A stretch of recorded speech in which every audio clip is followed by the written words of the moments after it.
वैसे तो उत्तर प्रदेश में इन दिनों गर्मी बहुत पड़ रही है, बरसात भी शुरू हो गई है और खाने पीने में आम का सीजन चल रहा है, आम की बहार है बाजार में। लेकिन आम के साथ साथ तबादलों का भी एक सीजन चल रहा है उत्तर प्रदेश में। हालांकि आम काफ़ी सस्ता हो गया है, लेकिन तबादले के रेट काफ़ी बढ़े हुए हैं। इस तबादला विवाद में स्थिति यहाँ तक पहुँच चुकी है कि मंत्री अपने विभाग के अफसरों पर ही भ्रष्टाचार के आरोप लगा रहे हैं।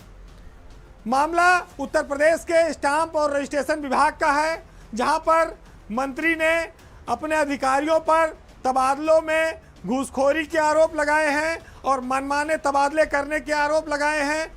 इसके लिए जो मंत्री हैं स्टाम्प और पंजीयन विभाग के रविंद्र जायसवाल, उन्होंने बाकायदा मुख्यमंत्री को पत्र लिखा है और कहा है कि एसटीएफ जांच कराई जाए। योगी सरकार में ये पहला ऐसा मामला है जब कोई मंत्री खुलेआम मीडिया के सामने आकर अपने विभाग में भ्रष्टाचार के लिए सीबीआई और एसटीएफ जांच की मांग कर रहा हो। मंत्री ने अपने विभाग के तबादलों को लेकर मीडिया में भी खुल के बात की और अपने आईजी समीर वर्मा पर काफ़ी गंभीर आरोप लगाए। उनके इन आरोपों के बाद सरकार ने स्टाम्प विभाग में उप निबंधकों के और क्लर्कों के 210 तबादले रद्द कर दिए हैं। आईजी समीर वर्मा को विभाग से हटा भी दिया गया है। मंत्री का यह आरोप है कि आईजी ने 58 के करीब उप निबंधकों को मानक विहीन तरह से तैनाती दी, 114 लिपिक और 30 नए कर्मचारियों का तबादला किया है और ये तबादले बिना उनकी अनुमति के किए गए हैं, बिना उनको दिखाए किए गए हैं। तो जिस तबादला उद्योग की बीजेपी अब तक मायावती और अखिलेश पर आरोप लगाकर आलोचना करती थी, अब उसी तबादला उद्योग में उत्तर प्रदेश में घमासान मचा है बीजेपी की सरकार में।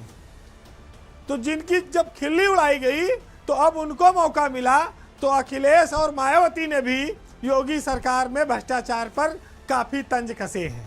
ये बात जरूर है कि तबादलों को लेकर भ्रष्टाचार कभी रुका ही नहीं, चाहे सरकार जिसकी रही हो। प्रदेश इतना बड़ा है, निगरानी तंत्र इतना कमज़ोर है कि आप तबादलों में भ्रष्टाचार नहीं रोक सकते।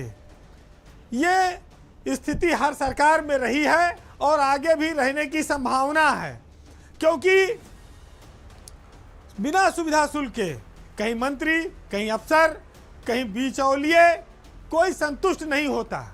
और जो लोग अच्छे पदों पर जाते भी हैं तो वहाँ पर वो कोई अगरबत्ती जलाने के लिए नहीं जाते हैं, वो भी जानते हैं कि वहाँ जाएंगे तो मलाई काटने को मिलेगी। उत्तर प्रदेश में तबादलों को लेकर भ्रष्टाचार और हंगामे ने इस बार सरकार की काफ़ी बदनामी कराई है, किरकिरी कराई है। लेकिन आईजी के खिलाफ कार्रवाई तो हो गई, और दोषियों पर कार्रवाई कब होगी? समीर वर्मा उत्तर प्रदेश के लगभग 10 जिलों में डीएम रहे हैं। वो थोड़े कड़क हैं, लेकिन उन पर भ्रष्टाचार के कभी आरोप सीधे तौर पर नहीं लगे। समीर वर्मा की छवि साफ सुथरे अफसर की रही है। योगी सरकार में पीडब्ल्यूडी में जब वो सचिव थे तो कुछ नाराजगी के चलते पिछले 3-4 सालों से उनको सचिव समाज कल्याण बनाकर रखा गया था। सरकार ने 2 महीना पहले ही उनको आईजी स्टाम्प के पद पर भेजा था, लेकिन मंत्री से शायद तालमेल के न चलते ये स्थिति बनी और अब मन चाहा तबादला किसका नहीं हुआ और फिर ये विस्फोट हो गया। ये भी अपने आप में एक रहस्य है, जांच का विषय है।